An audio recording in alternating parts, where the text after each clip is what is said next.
హల్లెలూయా హల్లెలూయా. చిన్న ప్రార్థన చేద్దాం. మాకు పరిశుద్ధాత్మ దేవుని ఆత్మ ఈ స్థలాల్లో అల్లాడుతుంది. ఆదికాండం 1వ అధ్యాయంలో ఆది జలముల పైన అల్లాడిన ఆయన ఆత్మ సృష్టికి కారణమైంది. ఈరోజు ఇంకో సృష్టి అంటే అది కాదు, మనం నూతన సృష్టి కావాలని ఆయన ఆత్మ మన మధ్య సంచారం చేస్తూ ఉన్నాడు. ఆయన కృపకు అప్పగించుకుని అడుగుదాం, ప్రభా నాతో మాట్లాడు. వినటానికి వచ్చిన వారితో ఖచ్చితంగా మాట్లాడే దేవుడు. ఈ మాటలు వినేటువంటి చెవులను, హృదయాన్ని, జీవితాన్ని నాకు అనుగ్రహించి యేసయ్యని అడుగుదాం. కొన్ని క్షణాలు ఎవరికి వారు దేవుడు మాట్లాడాలని వస్తే ఖచ్చితంగా ఆయన మాట్లాడతాడు. వాడుగా చొప్పున వస్తే ఆయన మాట్లాడు.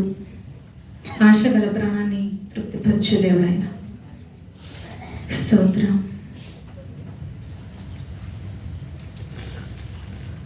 మహోన్నతుడా మా తండ్రి, నీ పరిశుద్ధ నామానికి వందనాలు. ఇంతవరకు నీ కృప, నీ కాంతలకై వందనాలు. బ్రతికి ఉన్నామంటే నీ కృప, ఊపిరి విడుస్తున్నాము, తీసుకుంటున్నాము అంటే నీ కృప. మా కళ్ళ ముందు ఎంతో గొప్పవారు నిద్రిస్తూ ఉన్నారు. ఈరోజు మేము బ్రతికి ఉన్నామంటే తల్లి వారికంటే గొప్పవారం, మంచివారిని ఎంత మాత్రం కాదు. కేవలం నీ కృప. నీ కృపకు మేము అయోగ్యులం, అభాగ్యులం, అపాత్రులం. అర్హత లేదు ప్రభువా. తండ్రి అయినా నీ కృపనిచ్చారు, కృతజ్ఞతలు. తండ్రి నీ మాటలు వినడానికి వచ్చిన ప్రతి బిడ్డతో సూటిగా స్పష్టంగా మీరు మాట్లాడండి. తండ్రి పేతురు లేచి నిలబడి మాట్లాడుతున్నప్పుడు వారి మనస్సు పొడుచుకున్నదని, నొచ్చుకున్నదని నువ్వు సెలవిచ్చావు. తండ్రి ఆ రోజున్న దేవుడు ఈరోజు కూడా ఉన్నావు. నీ ఆత్మ ఈ స్థలాల్లో అల్లాడుతుంది ప్రభా.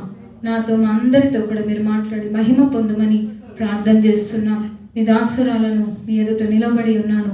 నా జ్ఞానం, నా ఆలోచనలు మరుగుపరిచి నీ ఆలోచనలు, నీ జ్ఞానాన్ని బయలుపరచమని ప్రార్థన చేస్తున్నాం. అయ్యా మరో అవకాశం అల్పురాల్ని తండ్రి. కూర్చున్న వారి కంటే నిలబడ్డ నేను ఎంత మాత్రం గొప్పదాన్ని కాదు, కానీ నువ్వు వాడుకుంటున్నావు. నీ అవకాశం ఇచ్చావు, నీ సన్నిధిలో ఉంచావు. నీకు ఇష్టమైనట్టుగా వాడుకొని సహాయం దయచేయమని పరిశుద్ధాత్మ దేవుడా, మీరు నేను కలిసి పరిచర్య చేసే గొప్ప భాగ్యం మీరు ఇచ్చినందుకు కృతజ్ఞతలు చెల్లిస్తూ యేసు నామమున అడుగుచున్నాం తండ్రి, ఆమేన్. హల్లెలూయా. ఎంతమంది మనస్ఫూర్తిగా ప్రార్థన చేశారు కదా? బ్రతికి ఉన్నామంటే ఆయన కృప కదా. పాటలాగా పాడితే ఏమీ దొరకదు మన జీవితంలో. పాట లోపలికి వెళ్తే అసలు మన జీవితం చాలా అర్థవంతంగా ఉంటుంది. హల్లెలూయా. దేవుని పరిశుద్ధ నామానికి వందనాలు. సేవకులకు కూడా నా యొక్క హృదయపూర్వక వందనాలు. కూడా వచ్చిన మీ అందరికి వందనాలు. లాస్ట్ నేను వాక్యం చెప్పినప్పుడు ఏం చెప్పాను ఎవరికైనా జ్ఞాపకం ఉందా? నేను చెప్పేది చిన్నగానే ఉంటుంది. అసలు మీరు అర్థం చేసుకోలేనంత పెద్దగా ఉండదు. నేను చెప్పేది అంత చిన్నగా చెప్తాను. నేనేమో ఎల్కేజీ, యూకేజీ పాఠాలు చెప్తాను. అయ్యగారు ఇంటర్ లెవెల్లో సబ్జెక్ట్ చెప్తాను. ఏం చెప్పాను? ఎవరికి జ్ఞాపకం లేదా? దేమా గురించి ఏమేమి నేర్చుకున్నాను చెప్తారా? 3 విషయాలు చెప్పాను దేమా గురించి. మొట్టమొదటిగా వందనాలు చెప్పాడు. రెండోది జత పనివాడు, పౌలుతో జత పనివాడు. మూడోది అయిపోయిందా? ఈ లోకమును నన్ను విడిచి లోకానికి వెళ్ళిపోయాడు. హల్లెలూయా. నన్ను విడిచి, పరిచర్యను విడిచి వెళ్ళిపోయాడు. 3 విషయాలు చెప్పాను. అందులో పెద్ద రహస్యాలు ఏమీ లేవు. సరే, ఈరోజు ఒక వ్యక్తి కోసం సేమ్ అలాగే దేమా కోసం చాలామంది నేను చెప్పిన తర్వాత ఎప్పుడు వినలేదు అని చెప్పి నా దగ్గరికి వచ్చి ఇంతుందా అని చదివాము, కానీ ఎన్నోసార్లు నాకు ఇలాంటి సంగతులు తెలియదని చెప్పారు. దేవునికి స్తోత్రం. ఈరోజు కూడా ఒక వ్యక్తి కొరకు తెలుసుకుందాం మనం. ఆయన పేరు అహిమయస్సు. చెప్తారా అందరూ? నోర్లు తెచ్చుకున్న వాళ్ళందరూ చెప్తారా? అందరూ నచ్చిందా అసలు మాట? అసలు ఆ మాట ఉందా అండి బైబిల్లో? ఎంతమంది విన్నారు? విన్న వాళ్ళు చేతులు ఎత్తి స్తోత్రం చెప్తాం. చాలా తక్కువ. అంటే దీనికి కారణం ఏమనుకుంటున్నానంటే బైబిల్ అంతే, ఇంకేమీ లేనందు. బైబిల్ చదవకపోవడం. ఎంతమంది ఒక్కసారి పూర్తి చేసిన వాళ్ళు చేయెత్తుతారా? ఈ సంవత్సరం జనవరి నుండి ఈ రోజు దాకా ఒక్కసారి పూర్తి చేసిన వాళ్ళు ముగ్గురు, నలుగురు, ఐదుగురు, అయ్యా ఆరుగురు. ఓ మరి మిగతా వాళ్ళంతా ఎక్కడున్నారు? ఒక ఆయనను పాస్టర్ గారు అడిగారంట, బైబుల్ ఎన్నిసార్లు చదివాను? ఒక 50-60 సంవత్సరాలు ఉంటాయి ఆయనకి. అడిగితే ఆయన అన్నాడంట, ఒక్కసారి పూర్తి చేశాను, కానీ ఆదికాండం 80 సార్లు చదివాను అన్నాడంట. కారణం ఏంటంటారు? మీరు చెప్పాలి, కారణం ఏంటి? కొంతమంది ఉన్నారు, మరి నువ్వు ఎక్కడున్నావు అని ఒక ఆయన నేను కూడా అడిగితే ఆదికాండం 18వ అధ్యాయంలో ఉన్నాడంట. ఈయనకేం కావాలంటే అక్కడ అబ్రాహం విందు చేస్తాడు, ఆ విందులోనే ఉన్నాడు, ఇంకా బయటికి వస్తే దొరకదని చెప్పేసి అక్కడ ఉన్నాడు. దయచేసి బైబిల్ చదవండి. హల్లెలూయా, హల్లెలూయా. బైబిల్ చదివితే ఆయన ఉన్నాడా లేడా అని తెలుస్తుంది. నేను ఈరోజు అంటాను, ఆయన పేరు అసలు బైబిల్లోనే లేదు. ఉన్నదని వాదించేవారు ఇంతమంది చేయెత్తుతారా? అహిమయస్ అనే పేరు బైబిల్లో అసలు లేదు, ఉన్నది అనేవాళ్ళు. మీరు ఆకాశంలో మాట్లాడుతున్నారు, ఈ సైడ్ అయితే అసలే మాట్లాడలేదు. హల్లెలూయా. ఈ మధ్య ఏంటో తెలుస్తలా, ఏ ఎడ్యుకేషన్లో ఏ ఫలితాలు విడుదల చేసినా స్త్రీలు స్త్రీలు, గర్ల్స్ గర్ల్స్ అంటున్నారు. మరి అదేంటో తెలీదు. మన అయ్యగారితో అన్నారు, మేము బలహీనులం అయ్యగారు, కొంచెం అర్థం చేసుకోండి అంటే, మీరేం బలహీనులు? మేము మట్టితో చేయబడ్డాం, మీరు ఎముకతో చేయబడ్డారు, అందుకే గట్టిగా ఉన్నారు మీరు అంటున్నాడు. హల్లెలూయా, హల్లెలూయా. మిమ్మల్ని నవ్వించడానికి కాదు, కానీ మిమ్మల్ని నా దారిలోకి తెచ్చుకోవడానికి చెప్తా ఉన్నాను. హల్లెలూయా. సరే, అహిమయస్సు ఈయన కోసం తెలుసుకోవాలంటే కొంచెం ముందు స్టోరీ తెలుస్తుంది. దేమా లాగా చెప్పడానికి కాదు, కానీ ఈ అహిమయస్సు కోసం మనకు తెలవాలంటే కొంచెం ముందుగా మనకి ఏం జరిగిందో తెలిస్తే ఈయన కోసం మనకు అర్థమవుతుంది. అహిమయస్సు అనేటువంటి మాటకు అర్థం ఏంటి అని అంటే కోపానికి సహోదరుడు అని అర్థం. అహిమయస్సు అంటే కోపానికి, వెనకాల ఉన్న వాళ్ళు చెప్పాలా అర్థం ఏంటి? వెనకాల ఉన్న వాళ్ళు, రైట్, మీరు వింటున్నారని అర్థం. అప్పుడప్పుడు అడుగుతాను, అందుకు ఎవరు నిద్రపోకండి దయచేసి. ముందట ఉన్న వాళ్ళని ఆధారం చేసుకోవద్దు. అందరూ నన్ను చూడడానికి ప్రయత్నం చేయండి. ప్రకటన గ్రంథం 1వ అధ్యాయంలో అంటాడు, నేను మాటలాడుచున్న వాని వైపు తిరిగి చూడడానికి ప్రయత్నిస్తున్నాను అంటాడు యోహాను. హల్లెలూయా. దయచేసి చూడండి. ఆయన తండ్రి పేరు అహిమయస్సు, తండ్రి పేరు సాదోకు. చెప్తారా? మొదటి వాళ్ళు ఇప్పుడు తండ్రి పేరు ఏం పేరు? ఏమన్నా దొరికిందా? పేజీలు తిప్పేస్తా మీరు ఎక్కడన్నా? Very good. చప్పట్లు కూడా బిగ్గరగా దేవునికి చక్కటి కాలం ఇచ్చాడు. మరి అది ఎక్కడుందని మొత్తానికి వేటాడుతూ ఉంది. వేటాడేటోళ్ళ ఖచ్చితంగా దొరుకుతుంది. ఇందాక ప్రార్థన చేశాను, వినాలని వచ్చే వాళ్ళతో ఖచ్చితంగా దేవుడు మాట్లాడుతుంది. సరే, ఆయన తండ్రి పేరు ఏంటి? ఇప్పుడు మీరు చెప్పండి. అహిమయస్సు తండ్రి పేరు గట్టిగా. మిమ్మల్ని ఎవరు కొట్టరు. మనం కూడుకున్న ఆదివారం ప్రార్థనే కదా, ఓదార్పు పూడికైతే కాదుగా. ఓదార్పు పూడికైతే కాకపోతే స్తోత్రాలు చెప్తాం బిగ్గరగా. మీరు చాలా మంది ఓదార్పు పూడికలు, నా మాట అర్థమైందా మీకు? ఓదార్పు పూడికలు అరుపులు కేకలేమి. ఓదార్పు పూడిక అంటే తెలుసుగా, చనిపోయినప్పుడు పెడతారా? మరి ఆ పూడికలో మనం లేవు. దయచేసి రాజుల రాజును ఆరాధన చేస్తున్నాం, బిగ్గరగా చెప్దాం హల్లెలూయా. అహిమయస్సు అనేటువంటి మాటకు అర్థం ఏంటంటే కోపానికి సహోదరుడు. ఆయన తండ్రి పేరు సాదోకు. ఆయన ఎవరు అనంటే యాజకుడు. సాదోకు ఎవరు అనంటే యాజకుడు. సరే, ఈ అహిమయస్సులు బైబిల్లో ముగ్గురున్నారు. రాసుకునే వాళ్ళు త్వరగా రాసుకోనండి. మీరు ఎందుకు ఈ మాట చెప్తున్నానంటే ఆయన గురించి చదివినప్పుడు నేను చెప్పిన అంశానికి మీరు అలాంటి టాలీ చెప్తే అవ్వదు. అందుకని ముగ్గురు అహిమయస్సులు ఉన్నారు. మొదటిగా మొదటి సమూయేలు గ్రంథం 14వ అధ్యాయం చదవద్దు దయచేసి, రాసుకునే వాళ్ళు రాసుకోండి. మొదటి సమూయేలు గ్రంథం 14వ అధ్యాయం 50వ వచనంలో సౌలు భార్య పేరు అహినోయము, ఈమె తండ్రి పేరు అహిమయస్సు. మొదటిది. రెండోది ఇందాక మనం అనుకున్నాము, సాదోకు కుమారుడైనటువంటి అహిమయస్సు 2 సమూయేలు గ్రంథం 18వ అధ్యాయం 27వ వచనంలో ఉంటుంది. మూడోది ఇంకెవరు ఈ అహిమయస్సు అనేటువంటి వారు అనంటే సొలొమోను కుమార్తెను వివాహం చేసుకున్నవారు, ఆయన పేరు అహిమయస్సు. మొదటి రాజుల గ్రంథం 4వ అధ్యాయం 15వ వచనంలో కనబడతారు. ఈ మూడే నాకు దొరికాయి. మీకు ఏదైనా దొరికితే సంతోషము. నేను సెర్చ్ చేసినప్పుడు నాకు ఈ ముగ్గురు కనబడ్డారు. సరే, ఇప్పుడు 18వ అధ్యాయంలో సంఘటన అందరు తీసి పెట్టుకోండి. 2వ సమూయేలు గ్రంథం 18వ అధ్యాయంలో ఇందాక శాంతి చెప్పింది కదా, నాకు అక్కడ దొరికిందని. ఆ అధ్యాయాన్ని తీసి పెట్టండి, మీకు ఇంకా ఈజీగా ఉండడానికి. 268 పేజీ. పాత నిబంధనలోనా కొత్త నిబంధనలోనా? స్తోత్రం. సరే, పాత నిబంధనలో 268 పేజీ. సరే, ఇది అర్థం కావాలంటే 15వ అధ్యాయంలో ఏం జరిగింది అని అంటే, అబ్షలోము ఎవరు? దావీదు యొక్క కుమారుడు. ఈ అబ్షలోము, నేను అవుట్లైన్సే ఇస్తున్నాను, 15వ అధ్యాయం అంతా నేను చెప్పట్లేదు, ఏదైతే మెయిన్ ఉంటుందో అది చెప్తా ఉన్నాను.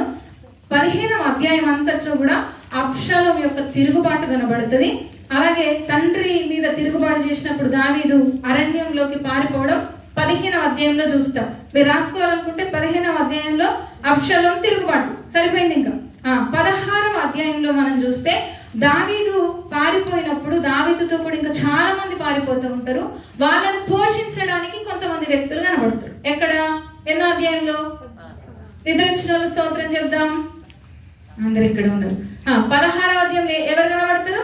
పోషించేవారు. దావీదుతో ఉన్నటువంటి వారు పోషించేవారిని కనబడతారు. అయితే 17వ అధ్యాయంలో ఎవరు కనబడతారు? ఏం కనబడుతుంది అంటే, అహితోపేలు ఆలోచన చెడగొట్టు ప్రవ్వా అని ఎవరు ప్రార్థన చేశారు? దావీదు. ఇంకా ఉన్నాయి, నేను మెయిన్ చెప్తా ఉన్నాను, మీకు అర్థం కావడానికి ఇది తీసుకున్నా నేను.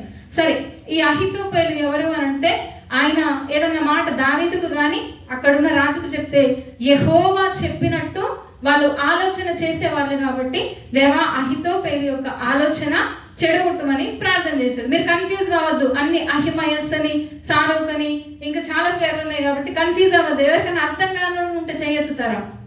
ఇంకా అర్థం అవడానికి నేను మళ్ళీసారి చెప్తాను. అర్థమైందిగా ఇక్కడి వరకు? అర్థమైన వాళ్ళందరూ స్తోత్రం చెప్తాం. మారు మనస్సు పొందిన వారందరూ స్తోత్రాలు చెప్తాం. చాలా మందికి మారు మనస్సు లేదే, దేవుడు మీకు మారు మనస్సులు ఇచ్చును గాక. సరే, 17వ అధ్యాయంలో అహితోపేలు యొక్క ఆలోచన చెడగొట్టమని ప్రార్థన చేశారు. అట్లా కూడా ప్రార్థన చేయొచ్చా? చెప్పాలి, మీరు చేయొచ్చా? ఖచ్చితంగా చేయొచ్చు. ఆయన న్యాయాధిపతి.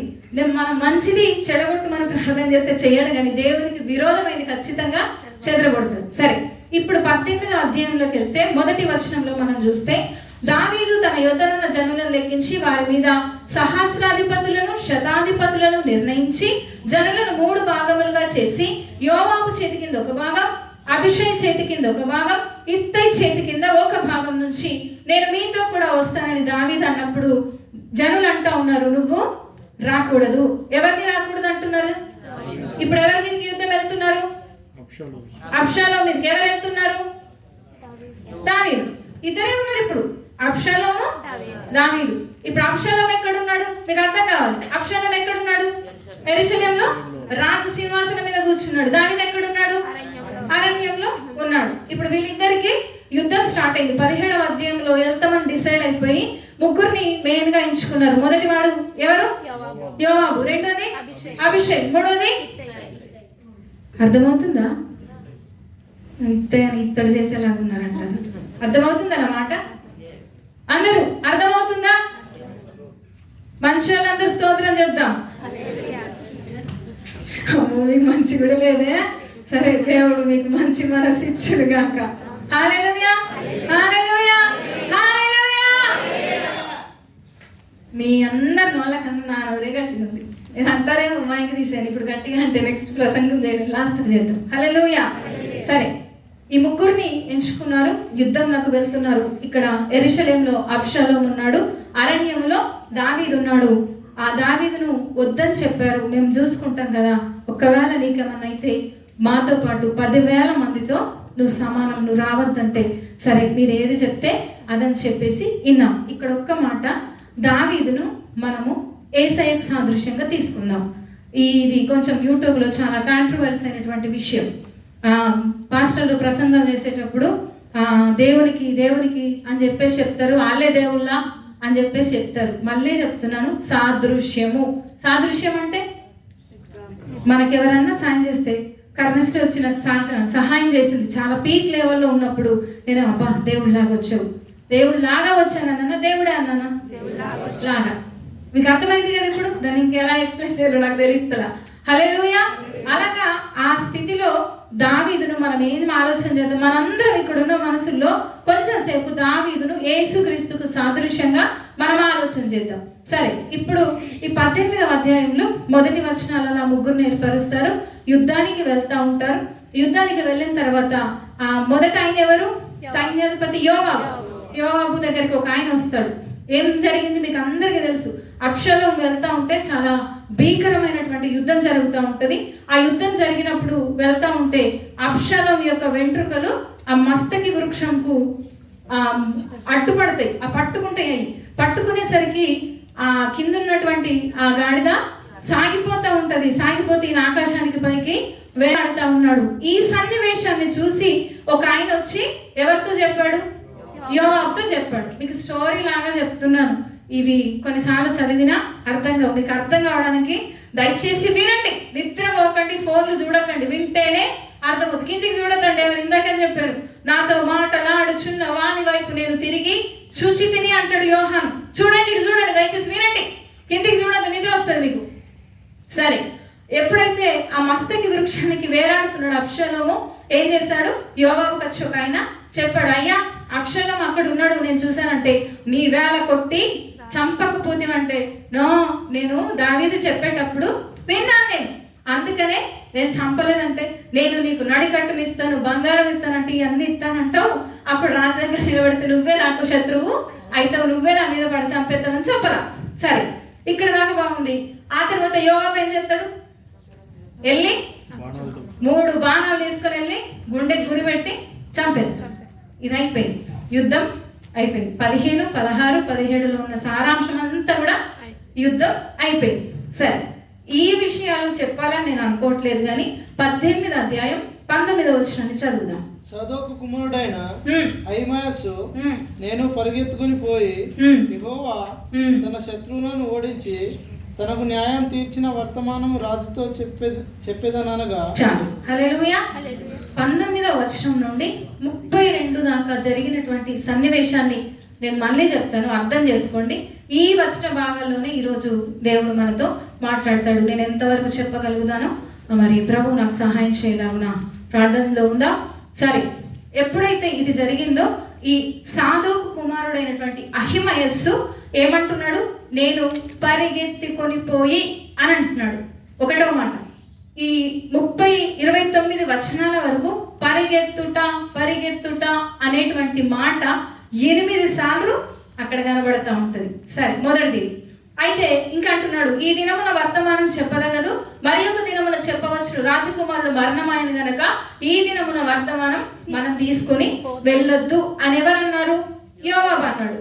ఇవి విన్నప్పుడు అక్కడ అహిమయస్సు ఉన్నాడు, ఇంకొక ఆయన కూషి కూడా ఉన్నాడు. చెప్పండి, ఎవరెవరు ఉన్నారు? వెనకాల ఉన్న వాళ్ళు ఇద్దరు, ముందట ఉన్న వాళ్ళు అహిమయస్సు, ఇద్దరు ఉన్నారు. ఇప్పుడు నేను యోవాబుని అనుకోండి, ఇతన్ని నా పక్కన నిలబడ్డారు. అందులో ఒక ఆయన యోవాబు పిలిచాడు. యోవాబు ఎవరిని పిలిచాడు అంటే కూషిని పిలిచాడు. పిలిచి ఏమన్నాడు? రాజునకు వర్తమానం తెలియజేయన్నాడు. అడిగింది ఎవరు? ఫస్ట్ అహిమయస్సు అడిగాడు. ఇందాక చదివాం కదా 19వ వచనంలో. ఫస్ట్ అడిగింది ఎవరు?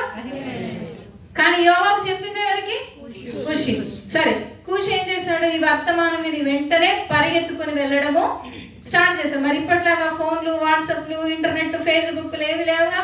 ఏదన్నా సమాచారం వెళ్ళాలంటే ఎలాగెళ్ళాలా? మనిషి ద్వారానే. సరే, మొత్తానికి ఆయన వెళ్ళిపోయాడు. వెళ్ళిపోయినాక మళ్ళీ ఏమంటున్నాడు కింద? మళ్ళీ అహిమయస్సు వచ్చి నేను వెళ్తాను. ఎందుకు ఆయన పర్మిషన్ తీసుకున్నాడంటే, ఇందాకే చెప్పాను, యోవాబు, అభిషేక్, ఇత్తయి, ఈ ముగ్గురిని ఉంచాడు కాబట్టి యోవాబు పర్మిషన్ తీసుకుంటా ఉన్నాడు. నేను వెళ్తాను, రాజు దగ్గరికి వెళ్తాను. ఏదైనా ఉందా నీకు బహుమానం రావడానికి? ఏదైనా మంచి విషయం ఉందా? రేపు చెప్పొచ్చులే అన్నాడంట. నో, ఏమైనా సరే, ఆ మాట చదవండి, ఏమైనా సరే అని ఉంటుంది. 22వ వచనం.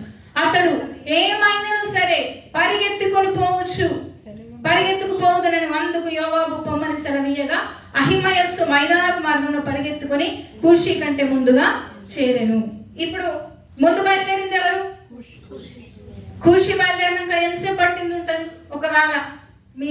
ఒకవేళ సినిమా ఊహించుకుంటే ఎంత టైం పడుతుంది? లేట్ ఒక 10 minutes పట్టొచ్చు. ఈయన బతిమలాడాడు, అడిగాడు, ఒక 10 నిమిషాలు. ఇప్పుడు 10 నిమిషాల ముందు బయలుదేరింది ఎవరు? కూషి. తర్వాత బయలుదేరింది, కానీ ఎవరు ముందు చేరుకున్నారట? యేసు రక్తమే. అందుకే ఈయనను అంత ఖచ్చితంగా అక్కడ రాయబడింది. ఇంకా బైబిల్లో దినవృత్తాంతాలు పేరు మాత్రమే ఉంటుంది కానీ ఎక్కడ కూడా ఇది కనబడదు. యబ్బేజు కోసం మా అయ్యగారు చెప్తా ఉన్నారు కదా, యబ్బేజు విషయం అన్ని దగ్గర దాటేసుకుంటూ వెళ్ళిపోయాడు, కానీ అక్కడ ఒక దినవృత్తాంతాల లోపలనే రాయబడింది ఉంది. సరే, అయిపోయిన తర్వాత ఏమంటున్నాడు, దావీదు 2 గుమ్మాల మధ్య కూర్చున్నాడు, కావలి వాడు చూస్తా ఉన్నాడు. ఏమని చూస్తా ఉన్నాడు? దూరం నుండి ఒకడు పరిగెత్తుకొని వచ్చుట చూస్తున్నాను అంటే రాజు అంటాడు, వాడు ఒంటరిగా వస్తున్నాడు కదా, వీడి దగ్గర ఏదో మెసేజ్ ఉంటది, వర్తమానం ఉంటది అన్నాడు. వచ్చి చెప్పాడు. మళ్ళీ ఈ కావలి వాడు ఏం చేశాడు, మళ్ళీ గోడ ఎక్కి చూశాడు. మళ్ళీ ఏమన్నాడు, ఇంకొకడు పరిగెత్తుకొని వస్తున్నాడు అంటే వాడు కూడా సమాచారము తీసుకొని వస్తున్నాడు అన్నాడు. సరే, ఇప్పుడు ముందు పరిగెత్తుకొని వచ్చింది ఎవరు? అహిమయస్. వెనకాల వచ్చింది ఎవరు? సరే, ఇప్పుడు చూద్దాం. మొదటి వాడు అయినటువంటి అహిమయస్ ఏం చెప్పాడో చూద్దాం. 27వ వచనం. పరిగెత్తుట చూడగా వాడు సాదోకు కుమారుడైన అహిమయస్సు అని నాకు తోచుచున్నదని అన్నప్పుడు రాజు, వాడు మంచివాడు, శుభవర్తమానం తెచ్చుచున్నాడు అని. అంతలో అహిమయస్సు అనేటువంటి ఆయన అండర్లైన్ చేసుకోండి, జయమని బిగ్గరగా రాజుతో చెప్పి రాజు ముందర సాష్టాంగ నమస్కారం చేసి, నా ఏళ్ళవాడా రాజు, నాకు నిన్ను చంపజూచిన వారిని అప్పగించిన నీ దేవుడైన యెహోవాకు స్తోత్రం అని చెప్పాడు. అయితే రాజు అడుగుతున్నాడు, మరి అబ్షలోము బాగున్నాడా అని అడుగుతున్నాడు. అయితే యోవాబు నన్ను పంపినప్పుడు అక్కడ అల్లరైతుంది, ఏం జరిగిందో నాకు తెలియదు అనగానే రాజు, నువ్వు పక్కకు నిల్చో, అక్కడ పక్క నిల్చో అన్నాడు. 2వ వాడు వచ్చాడు. వాడేమంటున్నాడు అయిందని చూడండి. 31. అంతలో ఖుషి వచ్చి, నా ఏలినవాడా రాజా, నేను నీకు శుభ సమాచారం తెచ్చి తిని, ఈ దినమున యెహోవా నీ మీదికి వచ్చిన వారిని అందరినీ ఓడించి నీకు న్యాయం తీర్చినని చెప్పినప్పుడు. సరే, ఇద్దరు చెప్పింది చూసాం కదా, ఎవరు చెప్పింది బాగుంది చెప్పాలి, ఎవరు చెప్పింది బాగుంది? చదవండి, మళ్ళీ చదవండి. అహిమయస్సు జయమని బిగ్గరగా రాజుతో చెప్పి రాజు ముందు ఆయనైనా ఈయనైనా అదే చెప్పాడుగా. అయ్యారు ఒక్కసారి వాడుక భాషలో బైబిల్ ఉంటది కదా, అది ఒక్కసారి అయ్యగారు చదువుతారు. అహిమయస్సు అంతా క్షేమమే అని బిగ్గరగా చెప్పాడు. రాజు దగ్గరికి వచ్చి సాష్టాంగ నమస్కారం చేసి, మీ దేవుడు యెహోవాకు స్తుతి కలుగుతుంది గాక, నా యజమానులైన రాజును చంపడానికి చూచిన వాళ్ళను ఆయన మన వశం చేశాడు అన్నాడు. ఇదెవరన్నారు? అహిమయస్సు. అర్థమైంది అన్నమాట అయ్యగారు చదివింది. సరే, రెండోది అయ్యగారు 31. అప్పుడు కూషు వచ్చి, నా యజమాని రాజా, నేను మీకు శుభవార్త తెచ్చాను. ఈరోజు యెహోవా మీ మీదికి లేచిన వాళ్ళందరి బారి నుంచి మిమ్మల్ని విడిపించాడు అని చెప్పాడు. ఇప్పుడు ఇద్దరు చెప్పిన దానికి ఏం తేడా కనబడుతుంది? ఇందాక అయ్యగారు ఒక ప్రకటన చేశారు, పాస్టర్ గారు చనిపోయారని. వాళ్ళ భార్య ఇండియాలో ఉంది కదా, ఆమె హాస్పిటల్లో ఉంది, ఆల్రెడీ ఎంజోగ్రామ్ చేశారు ఆమెకి. ఆమె దగ్గర పోయి, మనలో ఎవరన్నా పోయి మీ అందరు కదిలి నేనే వెళ్ళి ఆమె దగ్గరికి చూడడానికి వెళ్ళి, నీ భర్త చనిపోయాడు అని అంటే ఎలా ఉంటుందండి? కొంచెం జ్ఞానం ఉన్న వాళ్ళు ఎలా చెప్తారు తెలుసా, మనుషులు ఎప్పుడైనా చచ్చిపోవాల్సిందే, పోన్లే ఎవరో ఒకరోజు ప్రిపేర్ చేసి ఏం చెప్తారు? సమాచారాన్ని చెప్తారు. అవునా కాదు? ఇప్పుడు ఆమె పరిస్థితి బాగాలేదు. నిన్న అక్కడికి వెళ్ళినప్పుడు కూడా పాస్టర్ గారు అంటా ఉన్న విషయం ఏంటంటే, అయ్యగారు ఊళ్ళో అందరికీ తెలిసిపోయింది, ఇంకెవరో ఒకరు మీద పడి పెడతారు కదా, కొంచెం కామన్ సెన్స్ కావాలా. మనం అన్ని విషయంలో నేను అలాగే ఉంటానంటే కుదరదు. ఎదుటిన్నటువంటి వ్యక్తి పరిస్థితి చూసి ఏడవడానికైనా కూడా మనకు అవకాశము కావాలి. అందుకనే నా జనులు జ్ఞానం లేకనే చెరపట్టబడి ఉన్నారు. ఇక్కడ అహిమయస్ అంటున్నటువంటి మాట ఎంత బాగుంది అంటే, శత్రువుల్ని మనకు అప్పగిచ్చేశాడు, మన శత్రువుల్ని మన దేవుడు మనకు అప్పగిచ్చేశాడు అన్నాడు. కానీ ఈయనేమంటున్నాడు? ఖుషి, ఈ శత్రువులను నీకు హాని నీకు హాని చేసే వాళ్ళంతా కూడా అలాగే ఉందురు గాక అంటే దాని అర్థం ఏంటి? మాటలు మాట్లాడుతూ ఉంటారు, కానీ ఒక్కొక్కరు మాట్లాడితే చిన్న మాటనే, కానీ ఆకాశం అంత ఉంటుంది. బైబిల్లో కూడా పరమగీతలోకి వెళ్తే చిన్న మాటనే, కానీ అసలు ఆకాశం అంత ఉంటుంది దాంట్లో. అలాంటి మాటలు అన్నమాట. సరే, అహిమయస్ అలా చెప్పాడు, ఖుషి చెప్పాడు, ఇలాగ చెప్పాడు. చివరికి అబ్షలోము నా కుమారుడు అని దావీదు ఏడ్చాడు. జరిగిన సంగతి ఇదే కదా. ఏమైనా చెప్తారా మళ్ళీ? యోవాబు ఏం చేశాడు? నేను అడుగుతాను, మీరు చెప్పండి. యోవాబు ఏం చేశాడు చనిపోయిన తర్వాత? కూషీని పిలిచి, అందరు చెప్పాలి, అందరు మాట్లాడండి.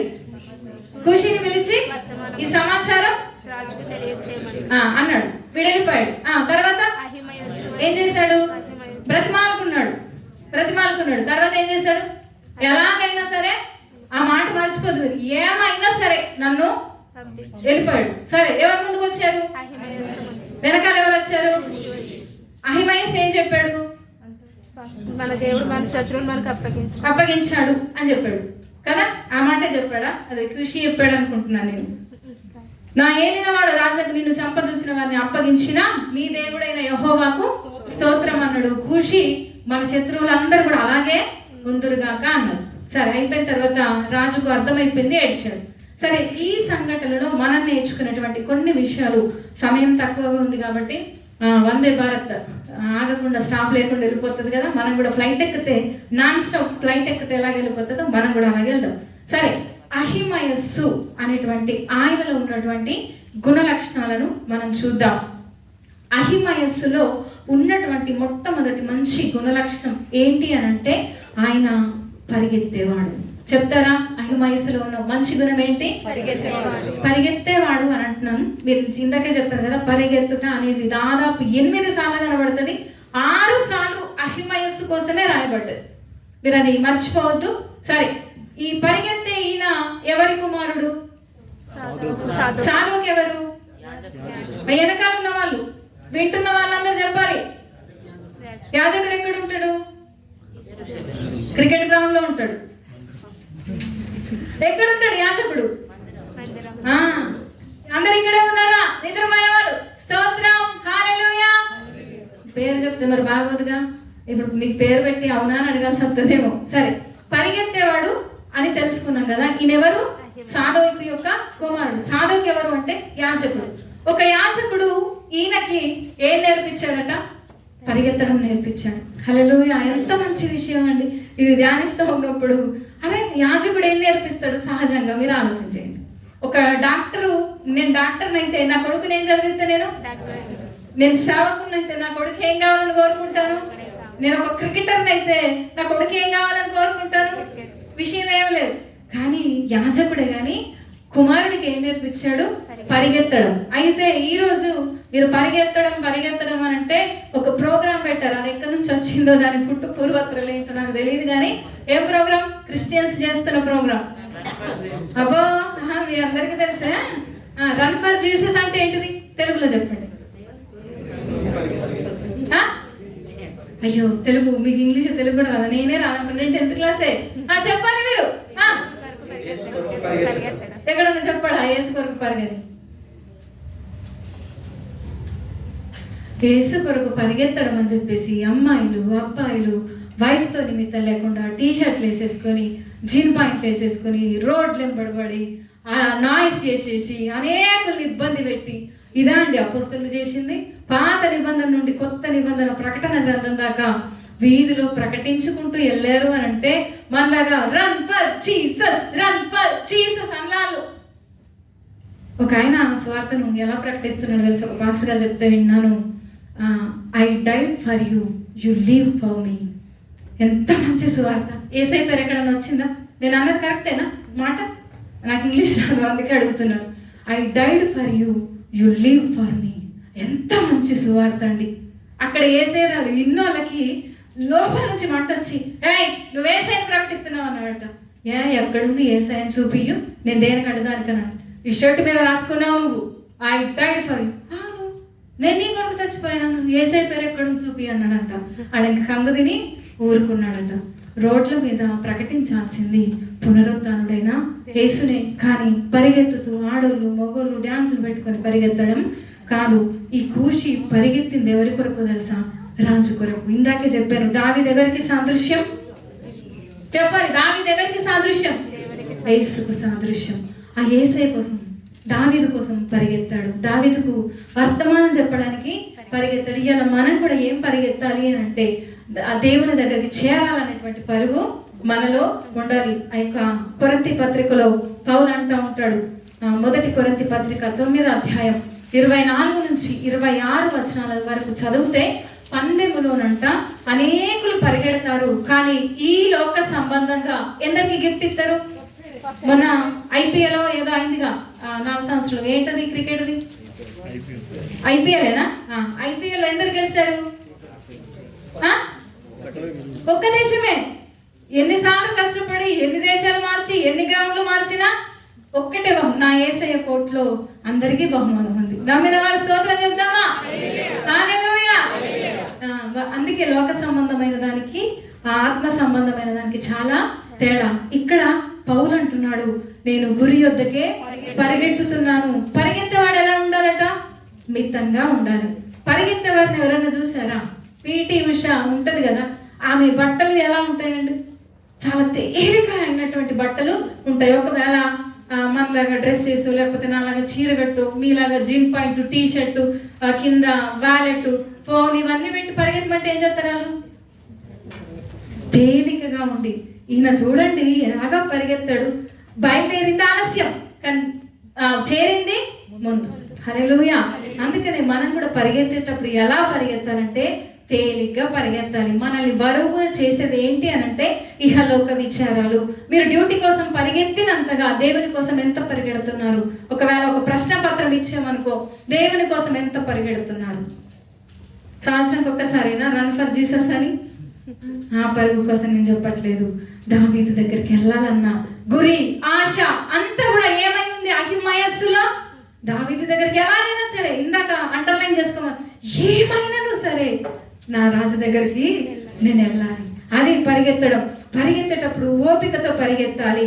రాజు పని మీద పరిగెత్తాలి, రాజు కొరకు పరిగెత్తాలి, ఓపికతో పరిగెత్తాలి, దేవుని దగ్గరికే పరిగెత్తాలి, రాజును చేరే వరకు పరిగెత్తాలి, గురి చేరే వరకు పరిగెత్తాలి, చచ్చిపోయే వరకు పరిగెత్తాలి. ఆ పరుగు ఆగొద్దు. హల్లెలూయా. నేను దేవుని కోసం పరిగెడతాననే వాళ్ళు స్తోత్రాలు చెప్తామా? హల్లెలూయా. ఆశీర్వదిస్తున్నానంటే hallelujah Jesus I received my Lord అంటారు మీరు కదా. పరిగెత్తండి, జీవించండి అంటే అస్సలే అమ్మో ఇది అక్కడ వర్కౌట్ అయ్యేలాగా లేదు. అహిమయస్సు పరిగెత్తాడు. గురి అంతా ఎక్కడుంది? అందుకే ఏం చేశాడు? ముందుగా మన మైండ్ అంతా ఎక్కడుంటుందో ఆ చేసే పని ఖచ్చితంగా మనం చేస్తాం. ఒక ఆయన ఉన్నాడు ఆదికాండంలో, పెద్ద ఆయన, యాకోబు తాతగారు. ఏం చేశాడట? 14 సంవత్సరాలు కొలువు చేసిన భార్య కోసం, ఇది నాకు కొద్ది దినములుగా తోచెను అని అంటాడు. ఇక్కడ మాట భలే నమ్మొస్తుంది. 14 సంవత్సరాలు కొంచెమా? కొంతమంది ఉన్నారు మన దగ్గర 10 సంవత్సరాలు అయింది, ఇంకా దుబాయ్ నిడిసేలాగా లేదు, ఇంటికి వెళ్ళిపోవాలనిపిస్తుంది, కానీ ఏమీ లేదు ఇక్కడ. హల్లెలూయా. ఎలా ఉంది మన మనసు?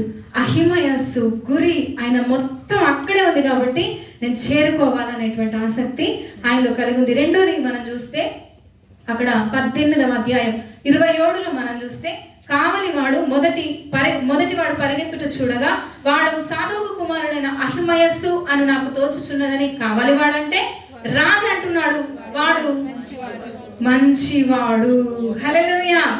ఎలాంటి వాడంటే అహిమయస్సు. రెండో లక్షణం ఏంటి? అందరం చెప్దామా? అహిమయస్సు ఎలాంటి వాడు? మొదటిది ఏంటిది? రెండు మంచివాడు. సరే, మంచివాడని ఎవరు చెప్పుకోవాలా? నేను ఒక ట్యాగ్ వేసేసుకొని నేను వేసుకునే బట్టల మీద నేను మంచోని అనుకుంటే మంచోళ్ళు అయిపోతామా? ఎవరు చెప్తారు మన కోసం? ఇందాకే చెప్పాను, దావీదు యేసుక్రీస్తుకు సాదృశ్యంగా ఉంటే ఒకవేళ ఆ మాట ఎవరు పలుకుతున్నారు? యేసు ప్రభువు అహిమయస్సు కోసం చెప్తున్నాడు. ఏమని? వాడు మంచివాడు. మిమ్మల్ని గురించి మీ దేవుడు సాక్ష్యం చెప్పాల్సి వస్తే మంచివాడు అని చెప్తాడా మీ దేవుడు? ఆలోచన చేయాలి. కీర్తనల గ్రంథం 50వ అధ్యాయం 7వ వచనంలో మన దేవుడు మన మీద సాక్ష్యము చెప్తాడు. ఆ దినమున నిన్ను మంచివాడు అని ఆయన అంటే, మనుషులు అనకపోని, నిన్ను ఎవ్వరు గుర్తించకపోయినా పర్లేదు, కానీ ఎవరు అనాలి? నీ దేవుడు నీ మీద సాక్ష్యం పలికే రోజు ఒక రోజు ఉంది. ఆ రోజు ఎవ్వరం కూడా తప్పించుకోలేము. ఆ రోజు మన ప్రభు అయిన యేసుక్రీస్తు మనల్ని ఏమనాలి? మంచివాడు అనిపించాలి. ఇందాక దావీదును అన్నాం. దావీదు అంటున్నాడు అహిమయస్సు కోసం ఏమంటున్నాడు? మంచివాడు. అలాంటి మంచితనం మనలో ఉండాలి. మూడోదిగా మనం చూస్తే అదే 27లో మనం చూస్తే, ఈయన మొదటివాడు 27వ వచనమే, కావలిగాడు మొదటివాడు పరిగెత్తి వచ్చుడగా. ఈయన ఎప్పుడు చేరుకున్నాడు? మొదటివాడు. ఈయనలో ఉన్నటువంటి మూడో లక్షణం ఏందా? వెనకాల బయలుదేరిన మొదటివాడు. హల్లెలూయా. మొదటివారు, కడపటివారు. ఏ లిస్ట్ లో ఉన్నావు ఇప్పుడు? మీరు మీకే నేను అప్పగిస్తున్నాను, నేను ఏం చెప్పను. మొదటివారుగా ఉన్నారా? చెప్పాలి మీరు. ఆ రోజు ఏం ప్రేమ ఉంది? బాప్తిసం తీసుకున్న రోజు ప్రభు కొరకు ప్రాణమైన అర్పించదా అంటిని ఆనాడు. ఈనాడు మాత్రం ప్రభా నీ మందిరానికి వచ్చే టైం నాకు లేదు. ఒక పాస్టర్ గారు చెప్తే విన్నాను, టైం లేదు అంటారు కదా. మీరు నరకానికి వెళ్ళాక బోలే టైం ఇంకేం చేసుకుంటారో చేసుకోండి అని అంటున్నా ఉన్నాడు. హల్లెలూయా. చాలా బాధగా అనిపించింది, పొడిచినట్టు అనిపించింది నాకు. తీయటి మాటలతో పొడుతూ ఉంటారు కదా, అలా మాట్లాడినమాట ఇవి. హల్లెలూయా.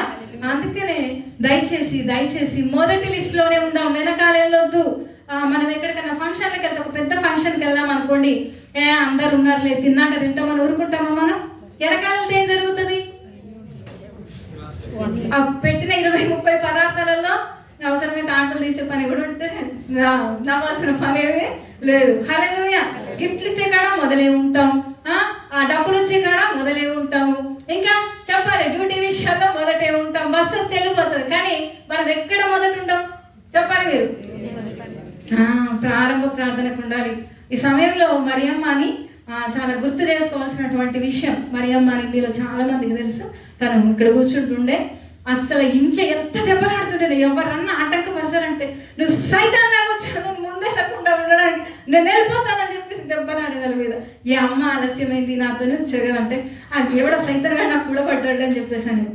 ఆమె అభిప్రాయం ఏంటి? ఆమె గురి ఏంటంటే మొదటి ప్రార్థనకే ఉండాలి. మనం మొదటి వారుగానే ఉండాలి. ఆయన ఇష్టపడుతున్నది నువ్వు లాస్ట్ ఎక్కడో ఉంటే కాదు. ఒక ఆయన అంటాడు, నువ్వు లాస్ట్కు రక్షించబడితే ఎక్కడో ఉంటావంటే, పర్లేదులే, నరకానికి పరలోకానికి మధ్య లాస్ట్ ఉంటుందిగా. ఆ వెనకాలేమో వేడొస్తుందట, ముందుటేమో చల్లగా ఉంటుందట, ఆ స్థలమైనా పర్లేదు. నో, అలాంటి రాజీ పడే జీవితాలు నాకొద్దు. అన్నవారు స్తోత్రం చెప్తామా? అలాంటి జీవితాలు వద్దు.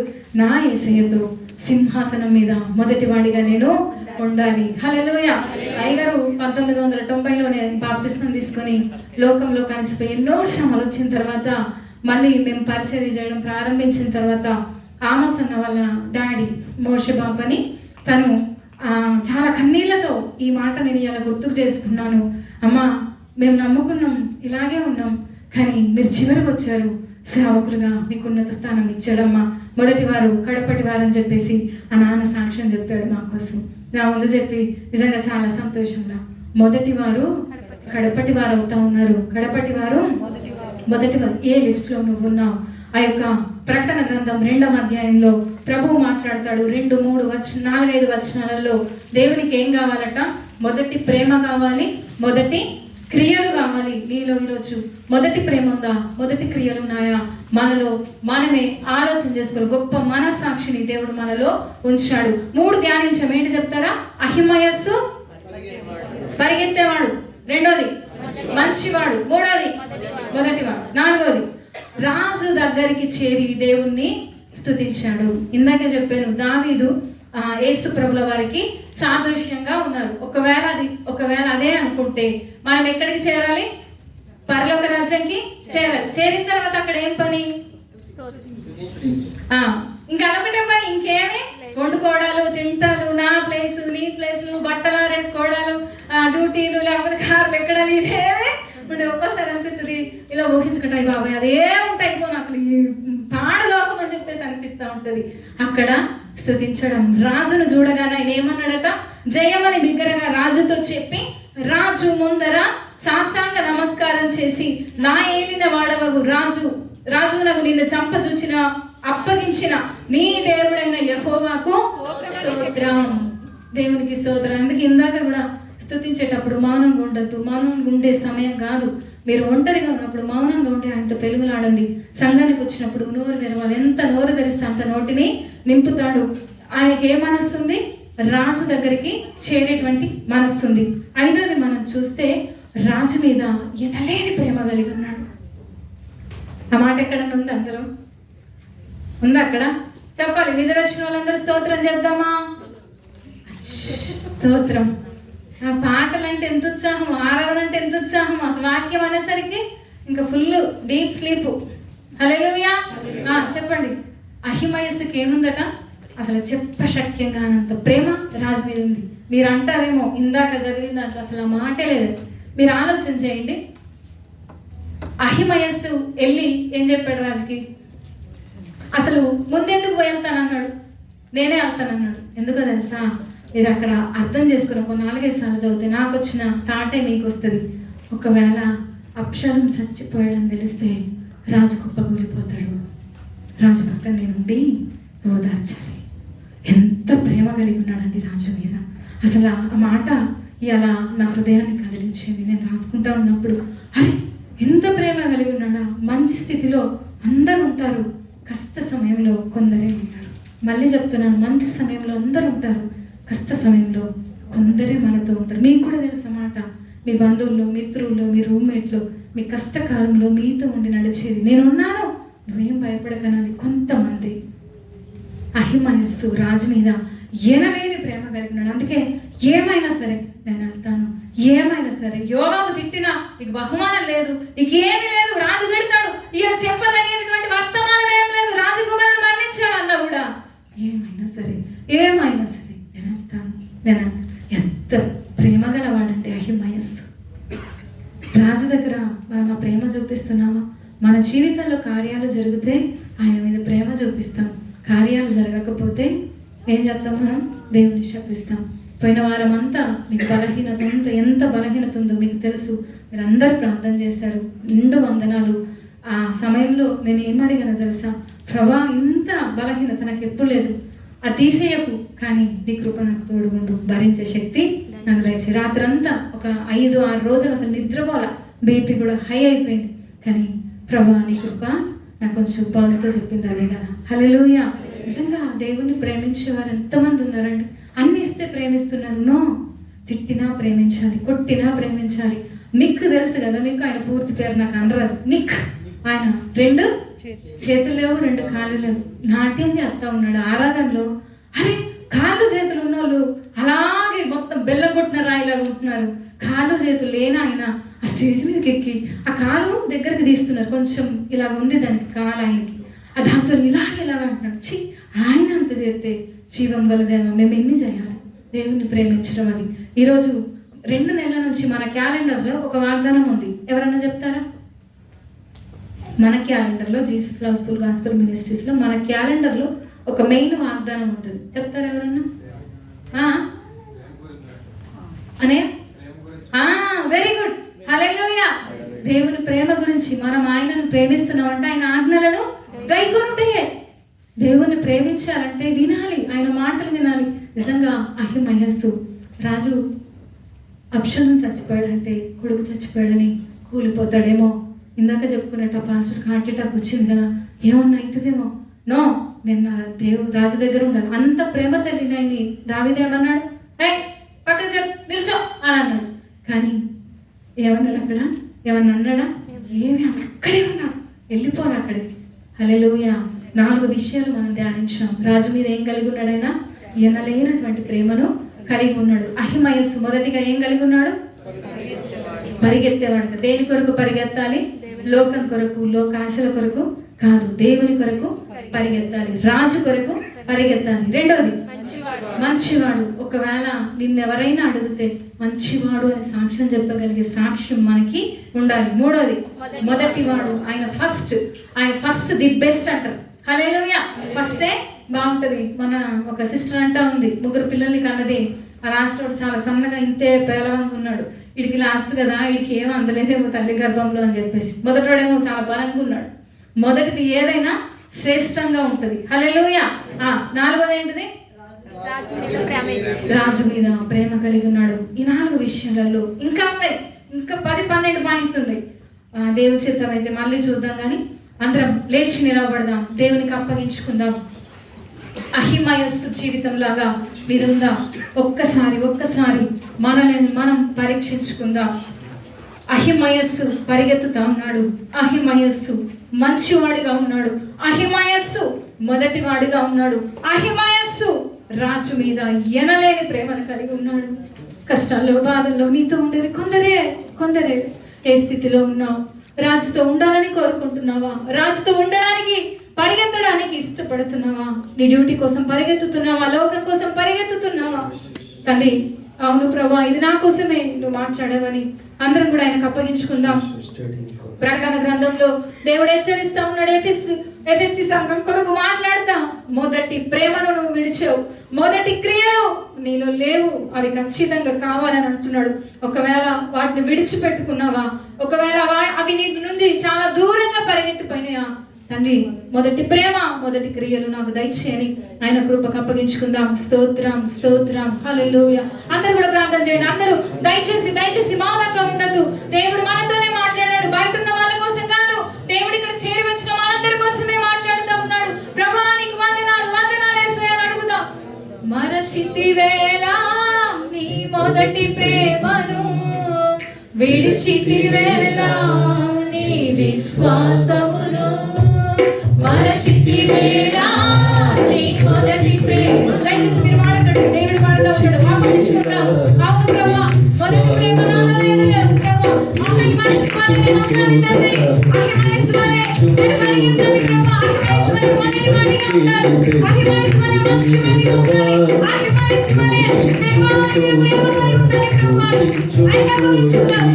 ఆగటిపై చేయి పెట్టి తిరిగెదవా, మరచితివేలా నీ మొదటి ప్రేమను, విడచితివేలా నీ విశ్వాసమును, మరచితివేలా నీ మొదటి ప్రేమను, విడచితివేలా నీ విశ్వాసమును. దయా సంపూర్ణ మా తండ్రి, నీ పరిశుద్ధ నామానికి వందనాలు. నీ మాట వినాలని ఆశతో వచ్చిన బిడ్డల కోసం ఖచ్చితంగా నువ్వు మాట్లాడవని నేను నమ్ముతున్నాను. సంఘము నీది, ప్రజలు నీ వారు, మేము సేవకులం. అహిమయస్సు జీవితాన్ని మా ముందుంచావు. తను తెలియజేసిన సత్యాల ప్రకారం జీవించే కృప మాకు ఇప్పుడు ఎప్పుడు ఎల్లప్పుడు కూడా అనుగ్రహించుమని యేసు నామమున అడుగుచున్నాం తండ్రి. ఆమేన్.